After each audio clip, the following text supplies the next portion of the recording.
Sabalenka and Eala explode courtside, and the cameras caught everything. What started as a tense rally turned into a moment the tennis world will never forget. One glare, one shout, one line call that changed the entire match. Crowds gasped, microphones picked up the chaos, and neither player backed down. Sabalenka's temper, Eala's defiance, two forces colliding under pressure.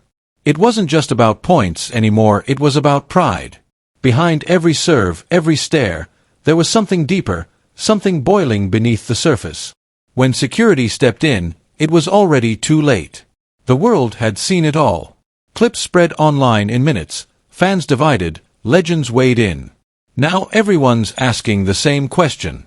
What really happened courtside that day? It began long before the explosion, long before the crowd gasped and the headlines took over. This tension had been simmering quietly. Match after match, glance after glance, between Aryna Sabalenka, the reigning powerhouse of women's tennis, and Alexandra Eala, the young star determined to carve her name into that same elite space. Sabalenka had always been known for her intensity. A player who played with fire, emotion, and unapologetic power. Her roar could shake a stadium. Her glare could silence a camera. She wasn't just a competitor, she was a storm. Eala, on the other hand, represented something different. Precision, calm, control. A rising player who carried the dreams of a new generation. Her game was built on focus and discipline. Where Sabalenka burned hot, Eala froze time. Their paths first crossed months earlier on the tour, a handshake that barely lasted a second. But those who saw it knew, something unspoken started there. Maybe it was the contrast of personalities. Maybe it was the way Eala didn't flinch when Sabalenka's shots thundered past her. Or maybe it was the whispers that the next big name in tennis was coming from the Philippines, and she wasn't afraid of the old guard. Fast forward to this match, a high-stakes clash at a packed arena under humid lights, the kind of night where legends are made or broken. Sabalenka came in as the favorite, but Eala wasn't intimidated. Reporters noted how calm she seemed in warm-ups, earbuds in, eyes locked, her expression unreadable. Sabalenka, though, was different, restless, pacing, muttering to herself. Her coach's voice echoed from the sidelines. Breathe. Just play your game. The first few games were electric. Every rally had meaning. The sound of the ball hitting strings felt heavier, sharper, like each shot carried a message. Eala broke Sabalenka's serve early, and for the first time, the top seed looked rattled. A flash of frustration. A clenched fist. The crowd sensed it, the storm was coming. Commentators began to whisper about the tension between them. One remarked, "There's no love lost here. You can feel it. This is personal." The score tightened. Sweat glistened under the lights. Eala's calm confidence only made Sabalenka angrier, a dangerous mix for someone who played on emotion. When Eala walked past Sabalenka during a changeover and their shoulders brushed slightly, cameras caught the glare. Sabalenka turned, jaw tight, eyes cold. The audience didn't know it yet, but that look and that single flash of defiance would be the spark that set everything ablaze, and as the chair umpire called time, both women stepped back onto the court with something heavier than strategy or technique. This was no longer just tennis. This was pride, reputation, and emotion colliding under the lights, and the explosion was only moments away. It happened in a heartbeat, the kind of moment that defines rivalries forever. The score was 4-3 in the second set, tension slicing through the air like static. Eala was serving, her eyes calm, her rhythm flawless. But Sabalenka was restless, pacing between points, rolling her shoulders, glaring at her opponent like she was trying to break her with her stare alone. Then it happened. The call. Eala's serve clipped the line, a blistering ace down the tee. The crowd erupted, but Sabalenka's hand shot up instantly. "Oh!" She shouted toward the umpire, disbelief written across her face. The chair umpire, composed but cautious, shook his head. The ball was good. For a moment, there was silence.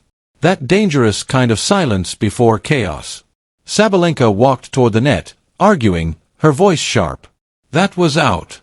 Everyone saw it. Eala, standing on her baseline, didn't move. She simply stared back, expression cold, almost detached. And that was the trigger. Sabalenka hated being ignored, especially on court, especially under the lights. She turned toward Eala. "You think that was in?" Eala finally answered, her voice low but cutting. The umpire made the call. Play. The audience gasped, not at what she said, but how she said it. Calm, controlled, like she was the adult in the room. Sabalenka's jaw clenched. Cameras zoomed in on her expression, fury, disbelief, pride colliding all at once. Then came the next serve. Eala tossed the ball high, adulterated, another ace, fear, same spot. Because Nadal's message is a direct, Sabalenka undeniable warning shot to the rest of the WTA Tour. It essentially says to the entire locker room, she is with me. She trains with my blood, sweat, and tears. She plays like me. And she is coming for absolutely all of you. Imagine being a top 10 player in the world right now. You just watched the tape of Eala mentally breaking Yastrozemska into a million tiny pieces. You saw the ice-cold composure. You saw the heavy, punishing ground strokes. You saw the absolute, terrifying refusal to back down from a dogfight in the third set. And now you know, with absolute certainty, that when Eala goes back to the locker room, or when she calls her team after a match, she isn't just seeking advice from some random, overpriced tour coach. She considers the ultimate mental giant of the sport, the man who made Roger Federer cry in locker rooms, to be her personal tennis idol and mentor. She has the ultimate cheat code to tennis psychology. Technology programmed directly into her brain. How do you possibly prepare for an opponent who is backed by the king himself? You don't. You can't. You just sit in your hotel room, look at the draw, and panic. The player union circles, the sports agencies, and the massive management companies like IMG are quietly panicking as well. The boardrooms are in a state of absolute chaos. They know, better than anyone, that Alex Eala is about to become an unstoppable, global commercial juggernaut. In the world of sports marketing, when Rafael Nadal speaks, the billionaires listen. The luxury brands, the massive tournament directors, the global television executives, they are all going to pivot immediately and aggressively towards Eala, because she now has the ultimate stamp of legendary approval. The veterans are absolutely terrified that they are about to become completely irrelevant overnight. They are terrified that they are going to be relegated to playing their matches on court 18 at 10 in the morning, in front of empty bleachers, while Alex Eala is playing primetime night sessions on Arthur Ashe Stadium or Center Court at Wimbledon, and she won't just be backed by Nadal, she is backed by the entire country of the Philippines, a massive, rabid, incredibly loyal sports fan base of over 100 million people combined with the entire global Rafa nation. It is an army of supporters that no other player on the WTA Tour can even comprehend, let alone compete against. The veterans know that from a media standpoint they have already lost the war. If they play Eala, the crowd will be against them, the commentators will be against them. The narrative will be entirely focused on the protégé of Rafael Nadal. And what about the revenge factor? Let's talk about the dark side of the tour. The players who are close to Yastremska. The established cliques, the mean girls of the WTA Tour. They are allegedly in their private, encrypted group chats right now plotting how to humble Eala. They want to send a message back. They are talking about how they want to physically bully her on the court. They want to hit the ball straight at her body at the net. They want to give her cold, dismissive, disrespectful handshakes when the match is over. They want to use their media press conferences to throw subtle shade, downplaying her massive success and calling her overhyped, but they know, deep down in their bones, that they are completely trapped. They are in a checkmate position. Because if they attack Alex Eala, they aren't just attacking a new 20-year-old player on the tour. They are attacking Rafael Nadal's legacy. They are attacking his academy. They risk bringing the wrath of the most beloved figure in tennis down upon their own heads. They risk turning the entire global tennis world, every sponsor, and every fan permanently against themselves. Alex Eala currently has an invisible, bulletproof titanium shield around her, forged in the fires of Mallorca, and the realization that they cannot touch her is driving her rivals absolutely crazy.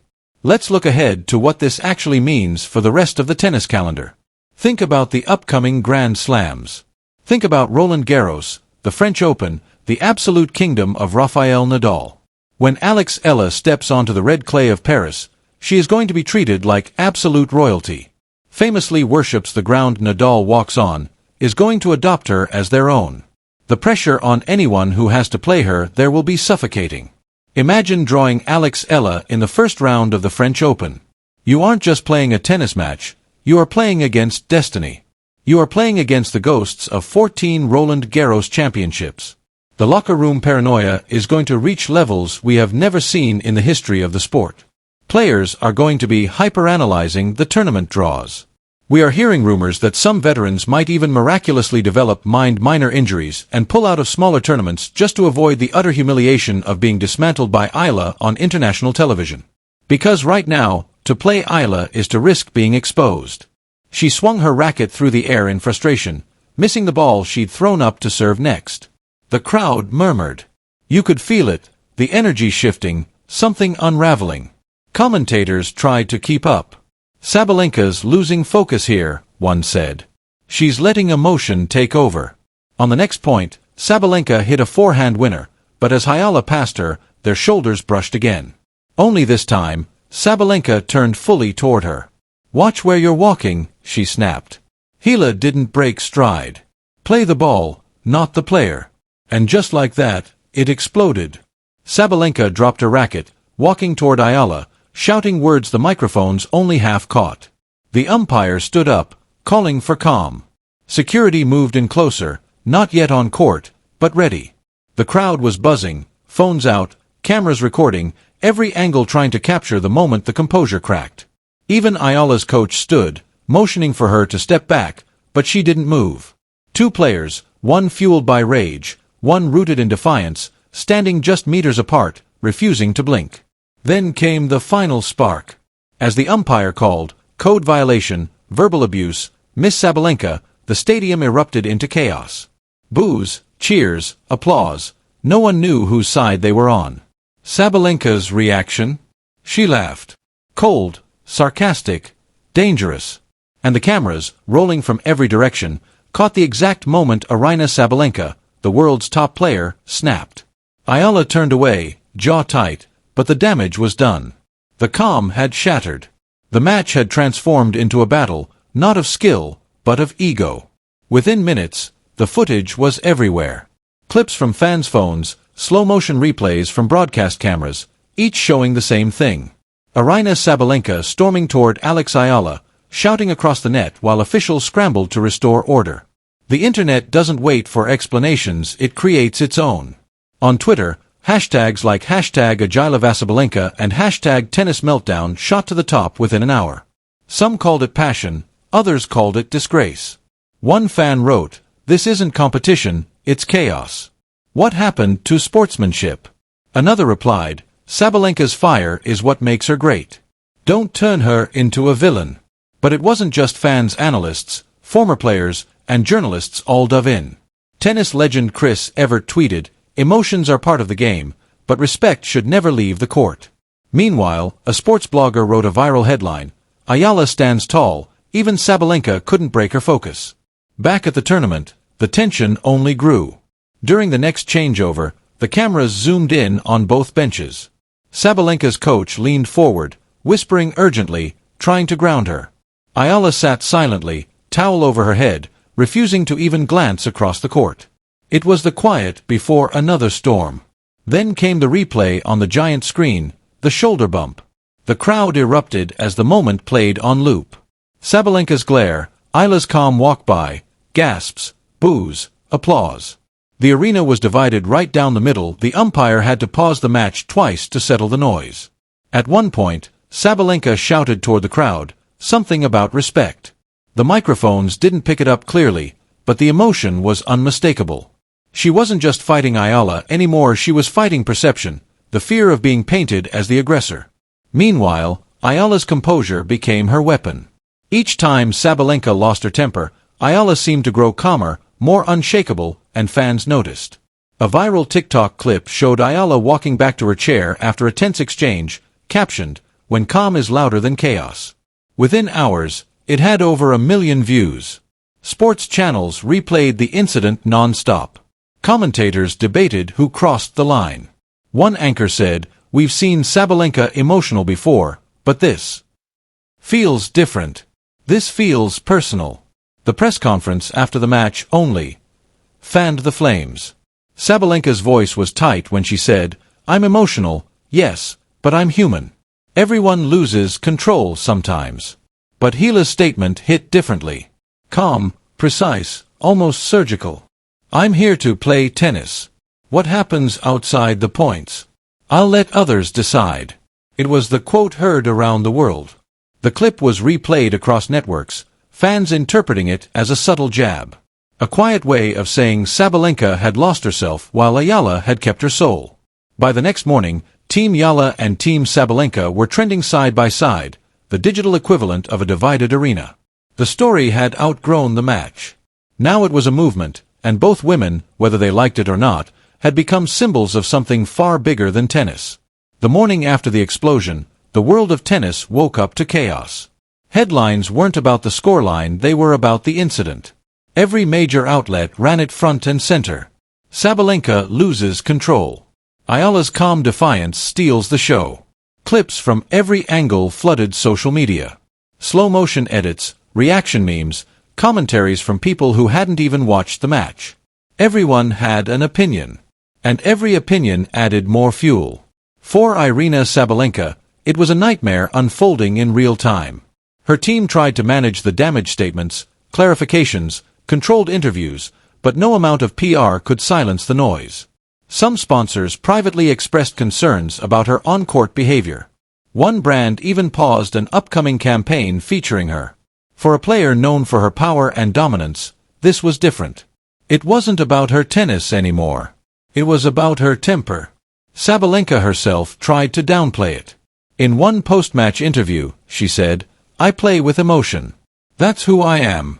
I didn't cross the line, I reacted in the moment." But fans weren't convinced. The footage of her walking toward Eala, shouting, eyes blazing, it told its own story. Meanwhile, Eala's silence only amplified the narrative. She refused to comment beyond her short statement. No social media post, no interviews, no reactions. And that silence, that restraint, turned her into something more powerful than a winner. She became the calm in the storm, a symbol of composure, dignity, and quiet strength. But behind the calm, Eala's camp wasn't untouched. Her coach was reportedly called by tournament officials to review sportsmanship concerns. Even though she hadn't instigated the clash. The organizers were under pressure to appear neutral, to show they were treating both players equally. It was politics, the kind that unfolds quietly, behind closed doors. The Women's Tennis Association released a short statement. "We remind all athletes of the standards of conduct expected on court. Passion is welcome, disrespect is not." It didn't name anyone, but everyone knew who it was aimed at. For Sabalenka, it stung. She had worked years to earn her reputation as a fighter, not a villain. Now, every camera followed her differently, every match dissected for hints of another outburst. During her next appearance, even a frustrated racket drop drew gasps from the crowd. For Eala, it was the opposite. Her following exploded overnight. Tens of thousands of new fans. Articles hailed her as the next mental giant of tennis.